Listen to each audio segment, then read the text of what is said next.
200 people. $4,000 in white roses. A dress that took 8 months to make. And a woman, 5 months pregnant, standing behind a closed door, breathing in and out, holding the weight of something that would have destroyed most people where they stood. She had just found out. Not a rumor. Not a feeling. She knew.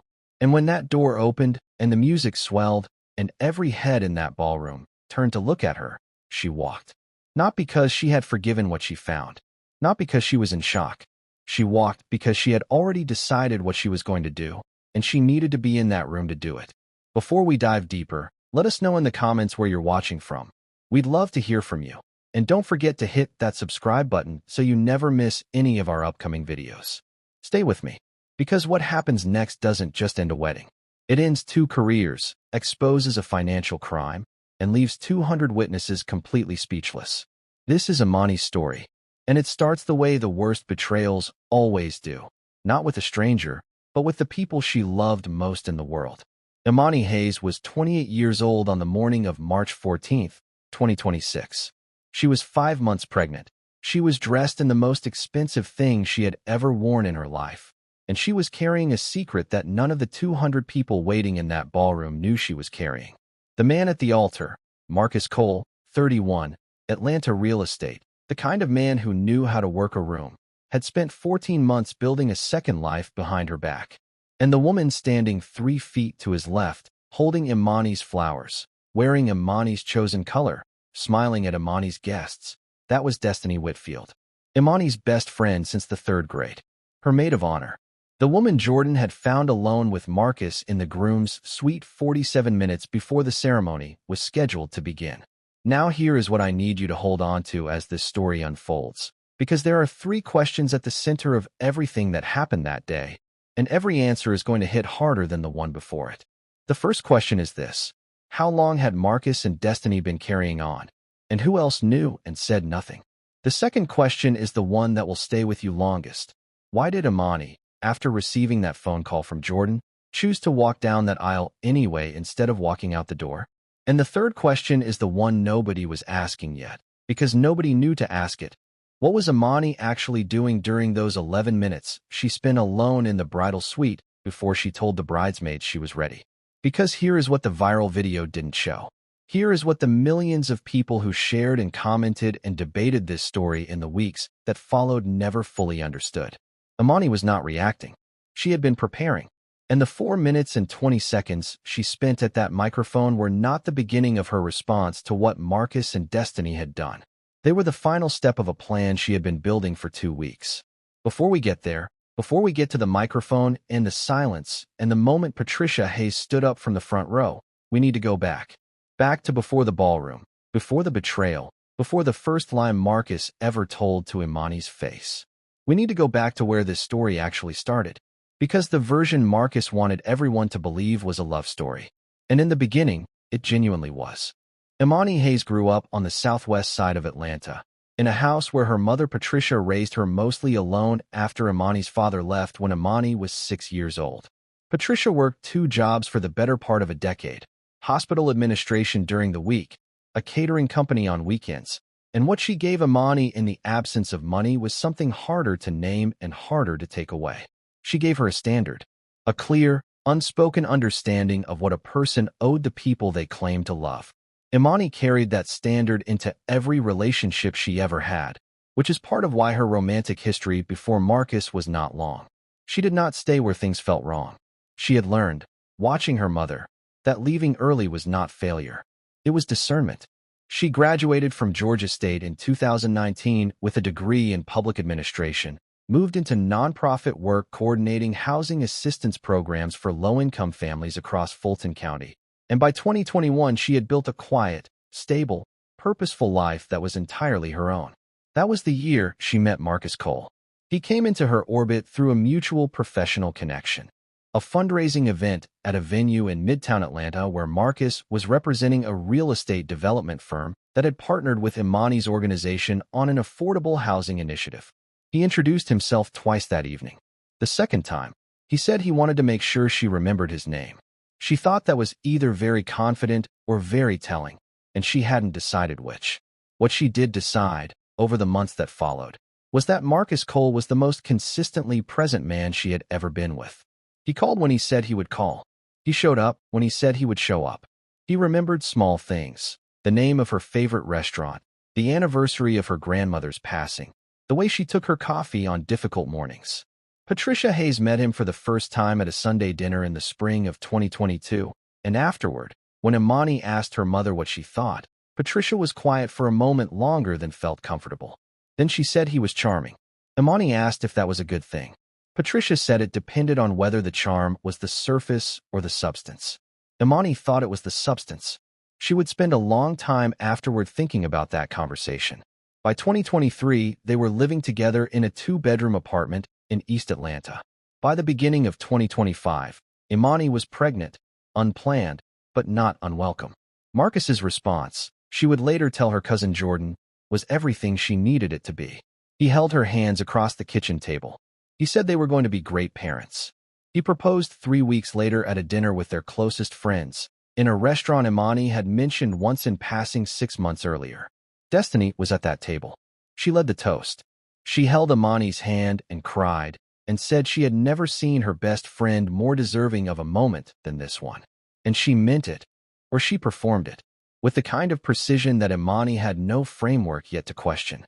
Destiny Whitfield had been in Imani's life since they were 8 years old, seated next to each other in a 3rd-grade classroom on the first day of school, when Destiny dropped her pencil case and Imani picked it up without being asked.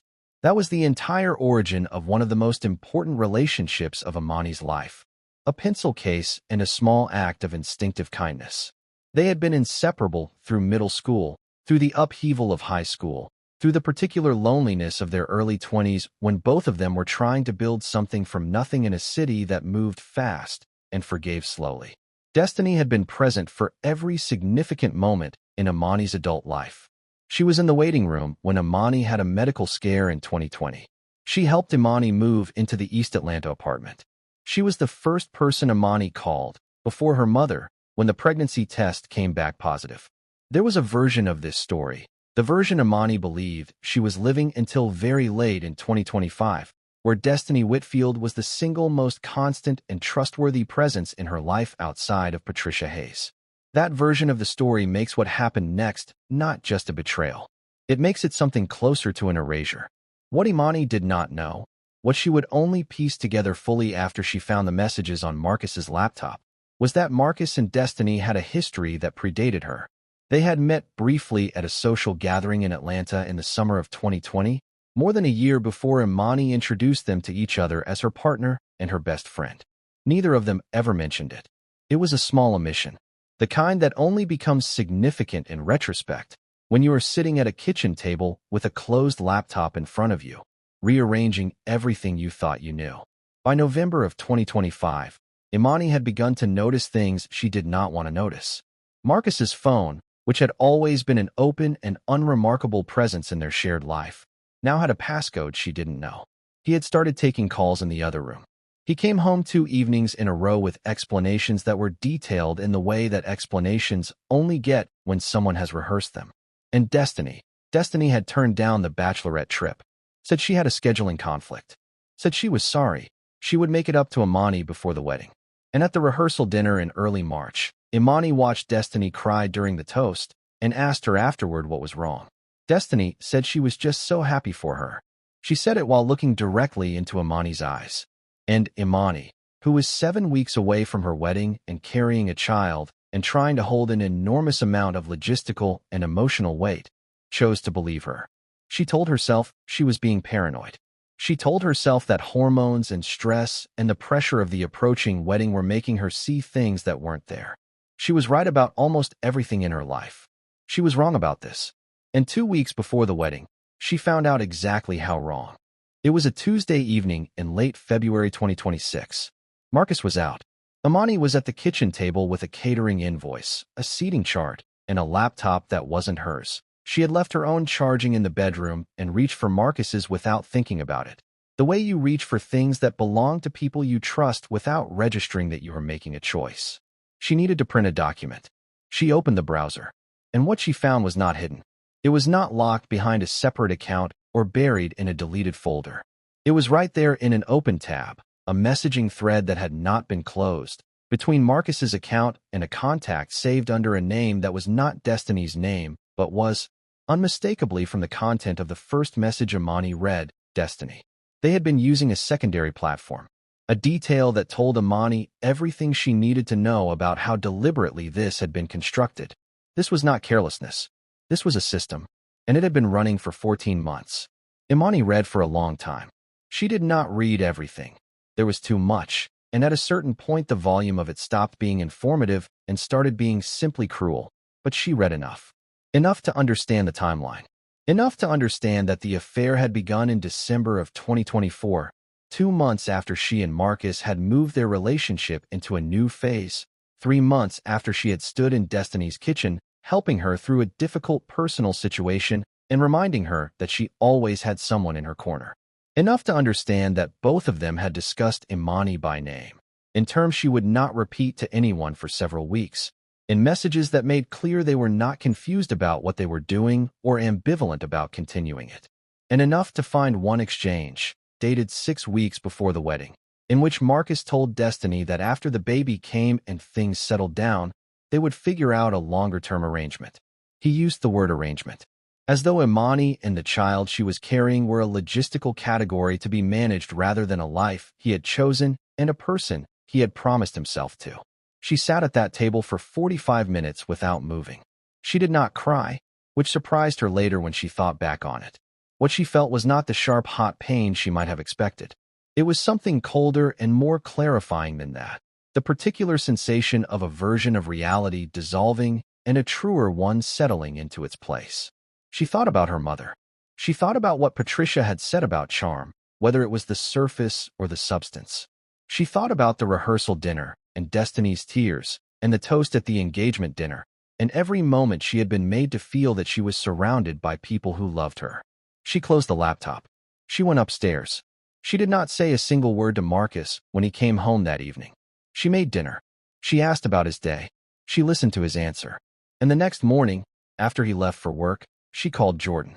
Jordan Hayes was Imani's first cousin on her mother's side, 2 years older, and the person in Imani's life most likely to respond to a crisis with practical clarity rather than emotional escalation. Imani needed practical clarity. She told Jordan what she had found. Jordan asked 2 questions. Was she sure? And had she taken screenshots? She was sure. She had not taken screenshots yet. Jordan told her to go back, document everything she could access, and not touch anything else. Don't confront Marcus. Don't say anything to Destiny. Don't change your behavior in any way that signals you know. Imani asked why. Jordan said, because you're 5 months pregnant, you have $40,000 in a joint account that includes your money, and you need to know what your options are before you make a single move. That afternoon, Imani called a family law and civil litigation attorney whose name she found through a referral from a colleague. She had her first consultation 2 days later. By the end of that week, she had a file. By the end of the following week, she had a plan.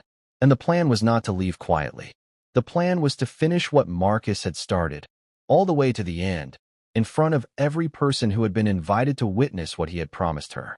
The morning of March 14th, 2026 arrived the way wedding mornings are supposed to arrive, with light coming through hotel curtains and the smell of flowers already thick in the hallway, and the specific electric energy of a day that 200 people have been anticipating for months. Imani was at the venue by 8 in the morning. Her bridesmaids were already there.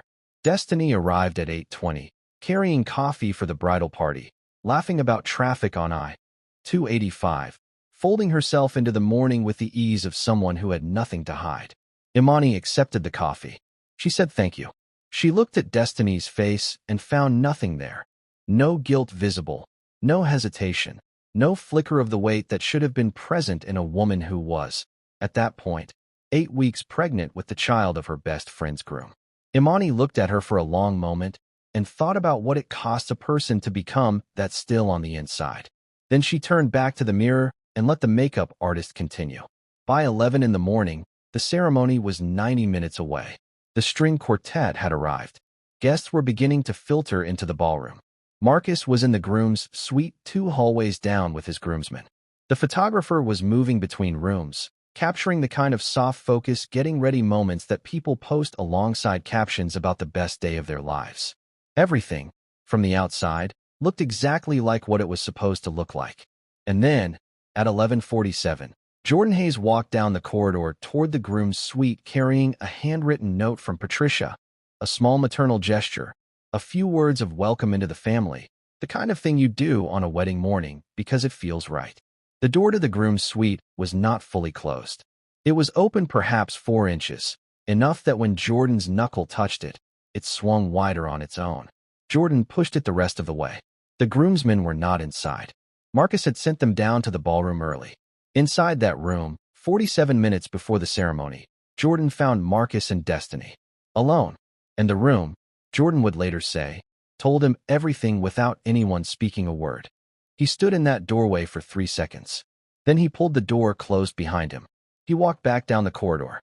He stopped at a window at the end of the hall and stood there for a moment looking out at the Atlanta skyline, at the city going about its Saturday with no awareness of what was happening in this building, in this hallway, to his cousin. Then he took out his phone and he called Imani. She answered on the second ring. He said her name. She said she was listening. He told her what he had found. The room went quiet on her end, not the quiet of shock, but the quiet of a woman processing a confirmation rather than a revelation. She asked him one question. She asked, "Are you sure?" He said yes. She said okay. She said she needed a few minutes, and she would be in touch. And she hung up. She looked at the 2 bridesmaids sitting behind her in the mirror's reflection, and she asked them, very calmly, to give her a few minutes alone. They looked at each other. They left. The door closed, and Imani sat alone in that room for 11 minutes. Patricia Hayes had been sitting in the front row of that ballroom for 40 minutes before the ceremony was scheduled to begin. She had arrived early on purpose. That was Patricia's way. She arrived early to everything that mattered, because she believed that showing up before you were expected was a form of love that most people didn't have a name for.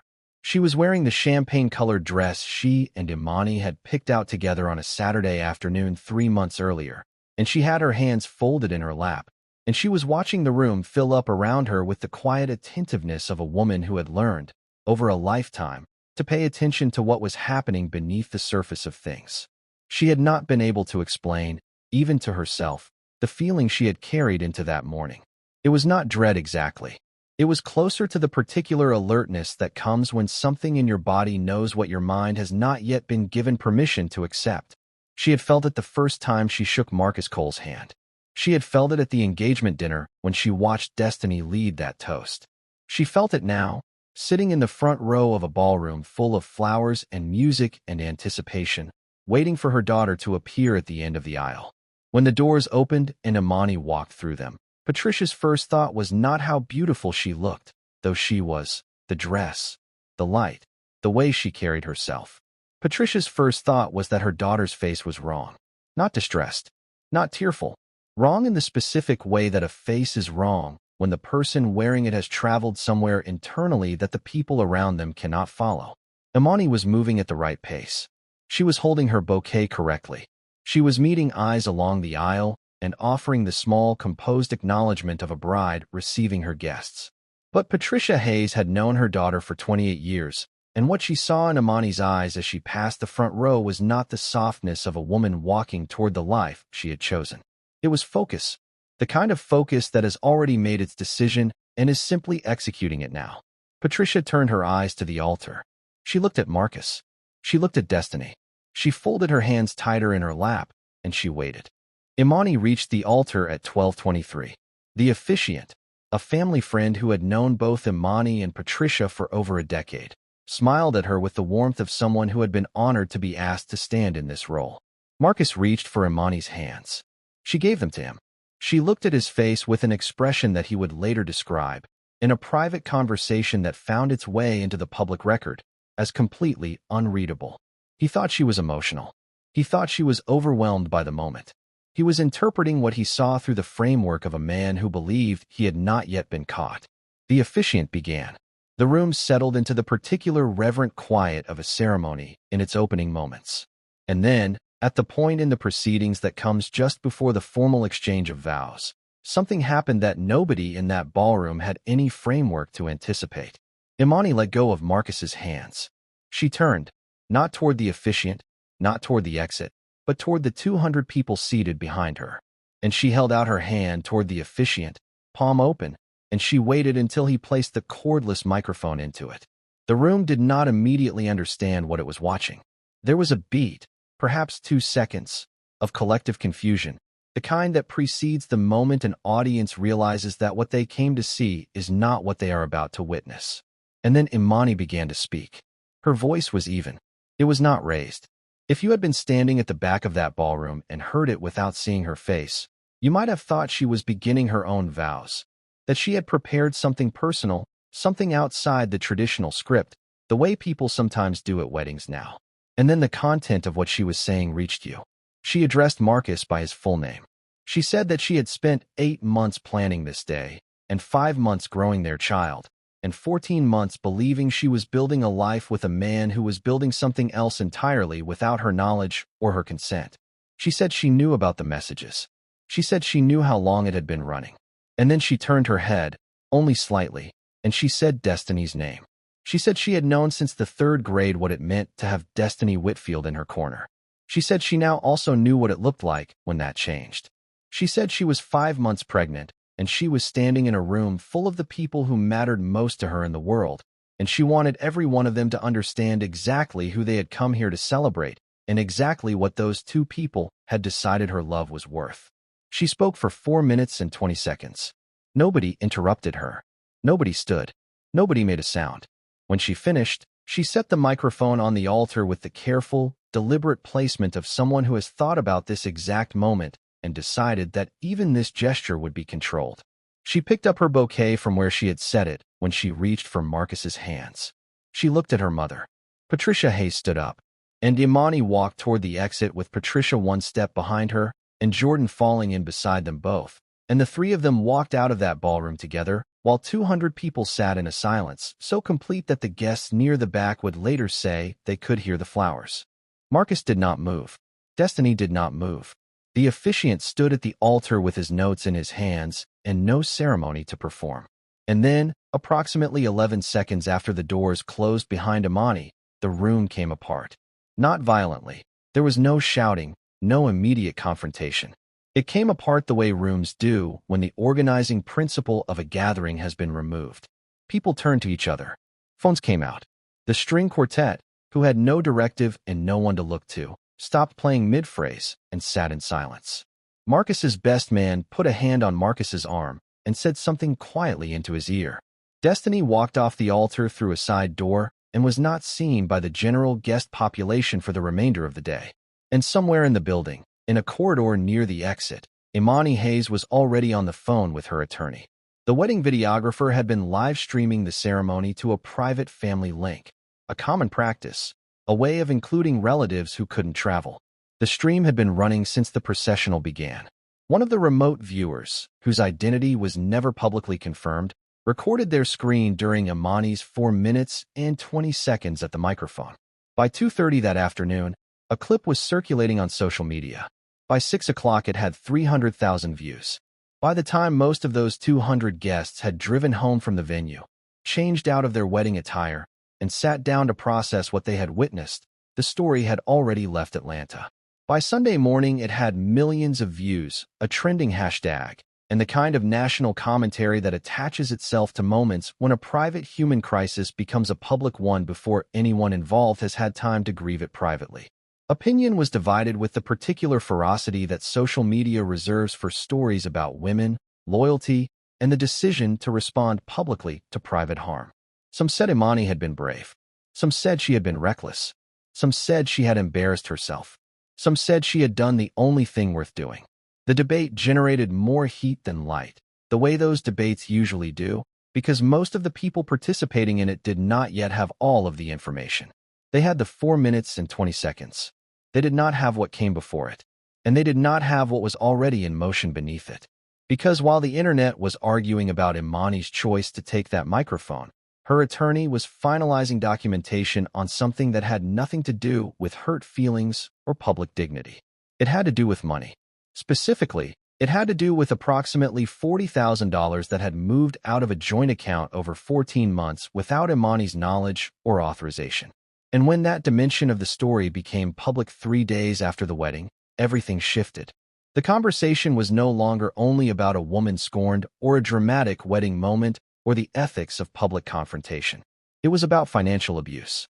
It was about the specific and documented way that Marcus Cole had taken resources that belonged to Imani, her savings contributions, the house down payment fund they had been building together, money she had earned and set aside for the child she was carrying, and redirected them toward maintaining a second relationship. The attorney's filing was not a statement to the press.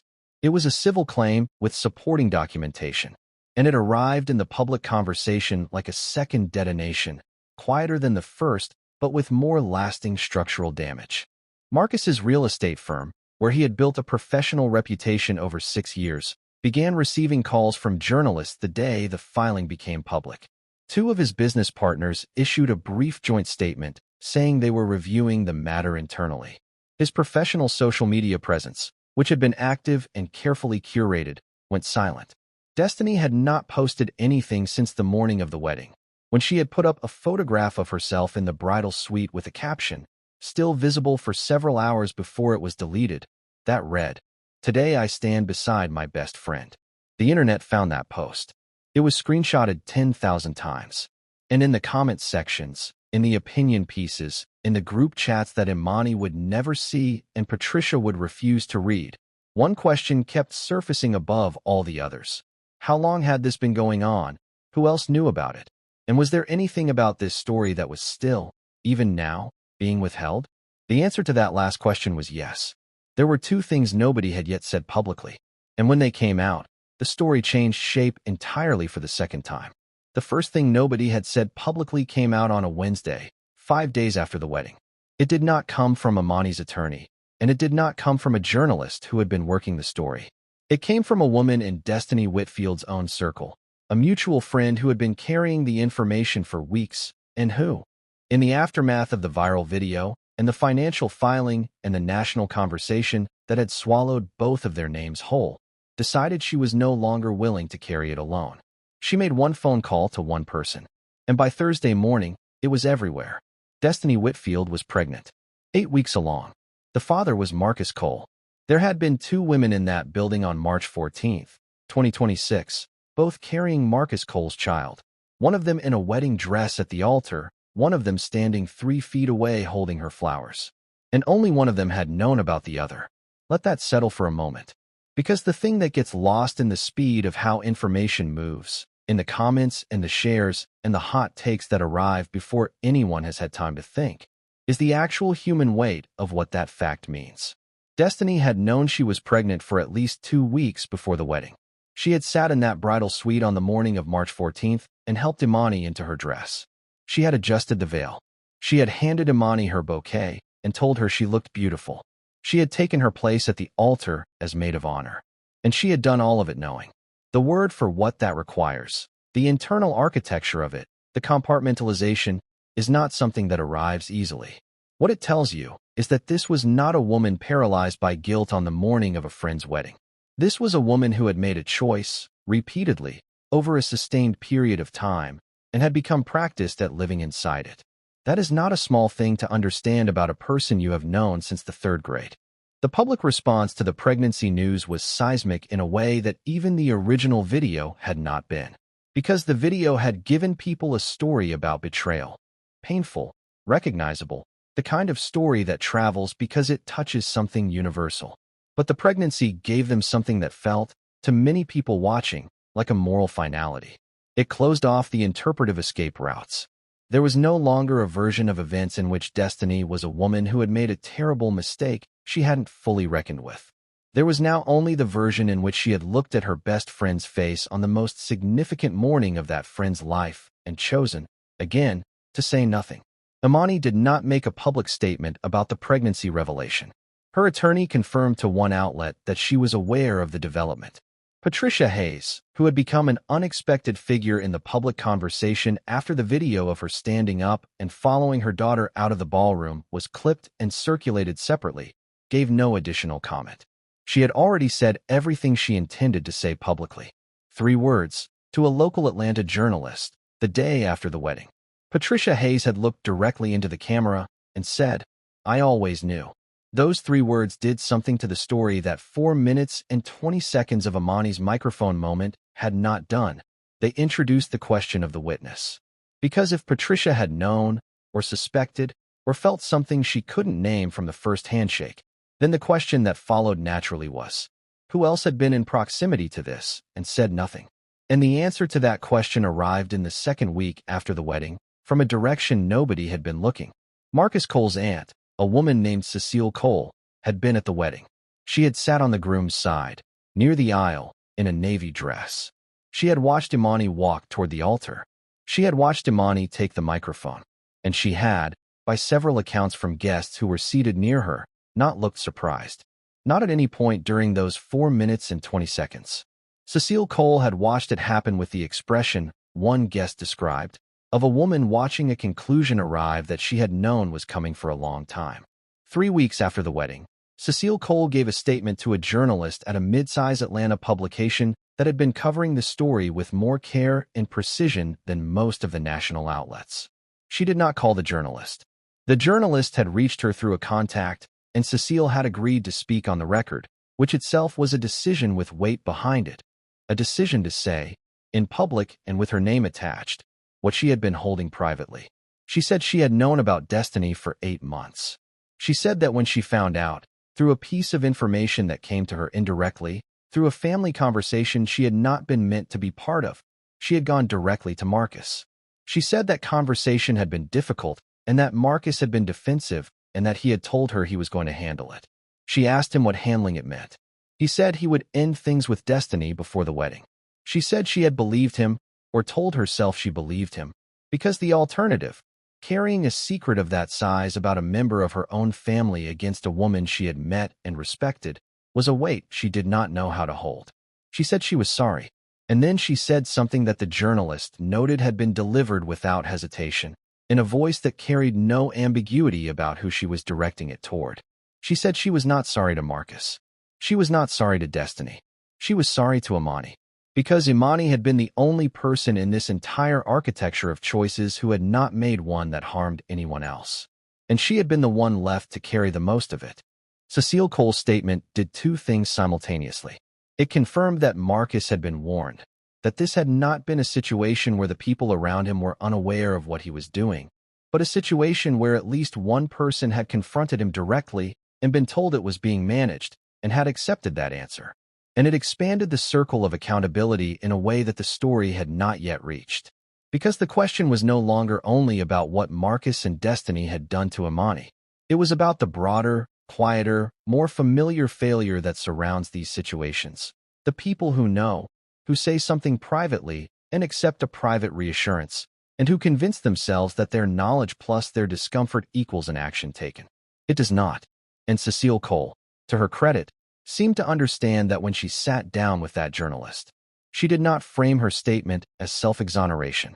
She framed it as the only honest accounting she had left to offer. The public response to Cecile was complicated in the way that honest public responses to complicated situations always are. Some people found her statement courageous, some found it insufficient, some found it self-serving in its timing. What it was, regardless of how it was received, was the closest thing to an admission of the wider failure that Imani had ever been given. Not from Marcus, who had still not made a public statement of any substance. Not from Destiny, who remained entirely silent. From a woman on the periphery who had been handed the truth 8 months early and had not known what to do with it. And here is where the story takes its final turn.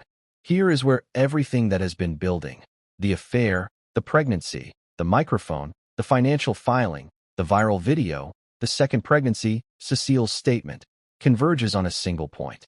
The point of those 11 minutes. The room. The closed door. What Imani actually did while the bridesmaid stood outside and Marcus was 2 hallways away straightening his tie, and 200 people were finding their seats in a ballroom that was about to become the setting for something none of them had signed up for. Because Imani's 4 minutes and 20 seconds at that microphone were not the plan. They were the final step of the plan. And the plan had begun the moment She closed that laptop on a Tuesday evening in late February and decided that she was not going to be the woman who absorbed this quietly and disappeared. Here is what happened in those 11 minutes. Imani sat down in the chair in front of the bridal suite mirror, and she looked at herself. Not in the way you look at yourself on a wedding morning, taking inventory of the dress and the hair and the makeup and the accumulated effort of a day you have been building toward for months. She looked at herself the way you look at someone you are making a promise to. She picked up her phone. She opened an email that had been sitting in her drafts folder for 11 days, composed, reviewed, revised twice with input from her attorney, and held in readiness for this exact moment. The email contained 4 attachments. The first was a 37-page document compiling screenshots of the messaging thread she had found on Marcus's laptop, organized chronologically with dates and annotations. The second was a financial summary prepared by her attorney detailing the account transfers. The $40,000 moved across 14 months in increments designed to avoid triggering automatic alerts, redirected to an apartment lease and a series of recurring payments that Imani's name was nowhere near. The third was a written statement in Imani's own words, composed on a Sunday afternoon 2 weeks prior, addressed to no one in particular and everyone in general, describing what she had found, what she had verified, and what she intended to do about it. The fourth attachment was a formal civil complaint, already filed with the court, already on record, already real in the legal sense that made it impossible to dismiss or minimize or make go away with a private conversation. She sent that email to 4 people: her attorney, her mother, Jordan, and a journalist at an Atlanta-based investigative publication whose work Imani had followed for 2 years and who she had contacted, through proper channels, 8 days before the wedding. She sent the email at 12:17 in the afternoon. The ceremony was scheduled to begin at 12:30. She put her phone face down on the vanity. She stood up. She smoothed the front of her dress with both hands. She looked at herself one more time. And then she opened the door and told the bridesmaids she was ready. That is the thing about those 11 minutes that the public conversation never fully grasped. Not the people who called her brave, and not the people who called her reckless, and not the people who debated endlessly whether a more private response would have been more dignified. Imani was not choosing between a public confrontation and a private one. She had already handled the private architecture of this, the legal filing, the documentation, the financial claim, with precision and without drama, in the 2 weeks prior. What she did at that microphone was not the substance of her response. It was the punctuation, and it was directed not at Marcus, not really, and not at Destiny. It was directed at the 200 people in that room who had been invited to witness a commitment, because she believed, and her attorney had not discouraged this belief, that the people who came to watch you make a promise deserve to know when the foundation of that promise has already been destroyed by the person standing at the altar. The civil case moved through the Georgia court system over the months that followed with the methodical, unglamorous pace of legal proceedings that have nothing to do with virality and everything to do with paperwork and hearings and the patient accumulation of documented fact.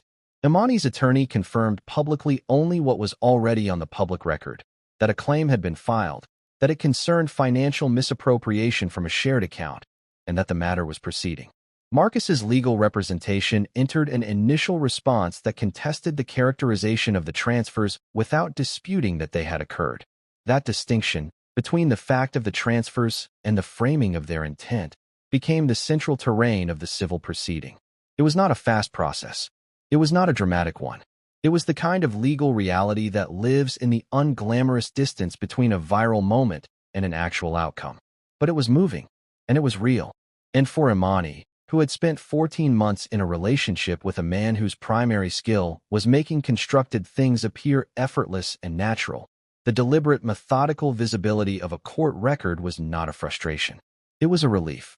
Her daughter was born in August of 2026, on a Tuesday morning, at a hospital in Atlanta. Imani's mother was in the room. Jordan was in the waiting area. The birth was uncomplicated and the baby was healthy, and Imani named her alone, on her own terms, without consultation or compromise. She did not announce the birth on social media. She did not give an interview.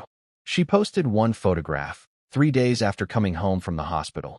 Herself, her newborn, and Patricia Hayes, the 3 of them in the afternoon light of Patricia's living room, the same living room where Imani had grown up, the same house where a woman had raised a daughter mostly alone and given her a standard rather than a safety net.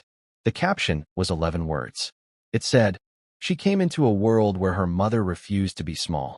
The post received more engagement than anything Imani had ever shared, not because she was trying to continue a public narrative, but because it landed, for an enormous number of women watching, with the force of something true. Something they recognized. Something they had either lived or witnessed or feared or hoped for. Marcus Cole's professional trajectory over those same months moved in the opposite direction with the quiet inevitability of reputational damage that has been thoroughly documented. 2 business partnerships dissolved. A development project he had been the lead on was restructured with his name removed from the primary credit. His professional social media presence, which had gone silent the day after the wedding, did not return. He was not arrested.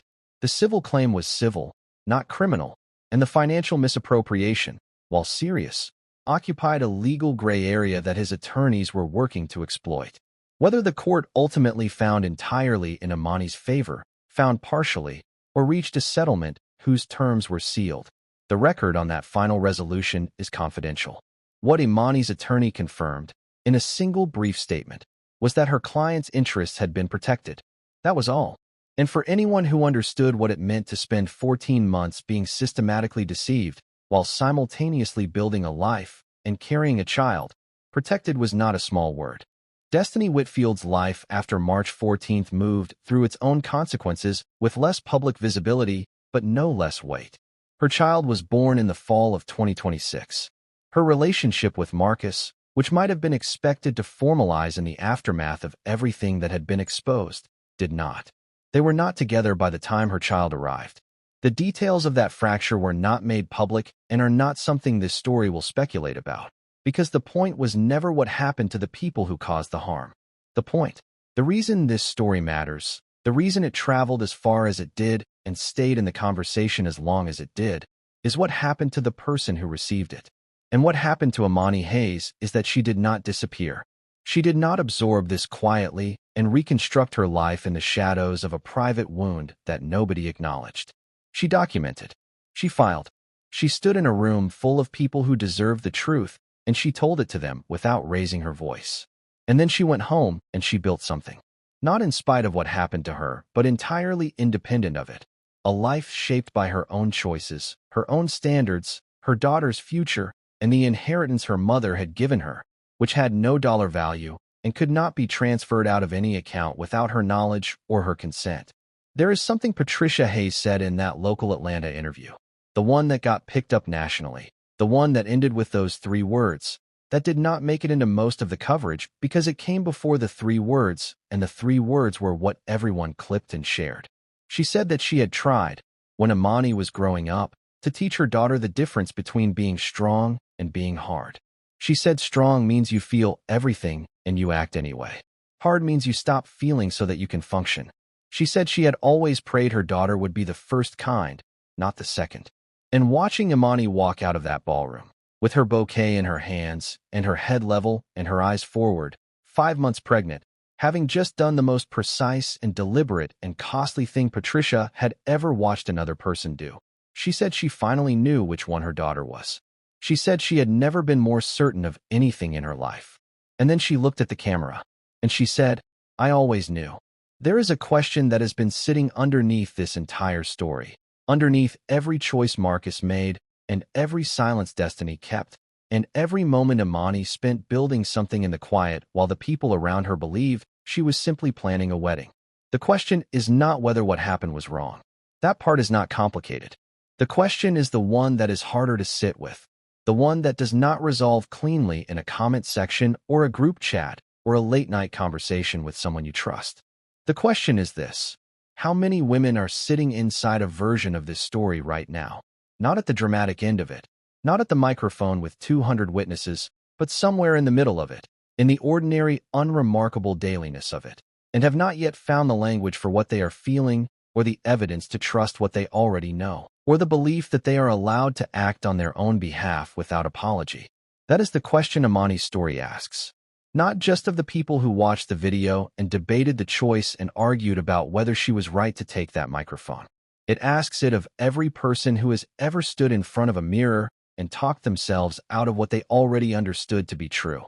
Because the thing that does not make it into the viral clip, the thing that lives in the parts of this story that move too slowly for social media and require more than 4 minutes and 20 seconds to absorb, is that Imani did not arrive at that ballroom as a finished product of strength and clarity. She arrived there having spent 2 weeks doing something that required more from her than the microphone moment ever did. She sat with what she knew. She did not react from the rawness of it. She found people she trusted. She made a legal record. She protected herself and her child from the financial dimension of the harm that had been done to her, while the emotional dimension was still an open wound.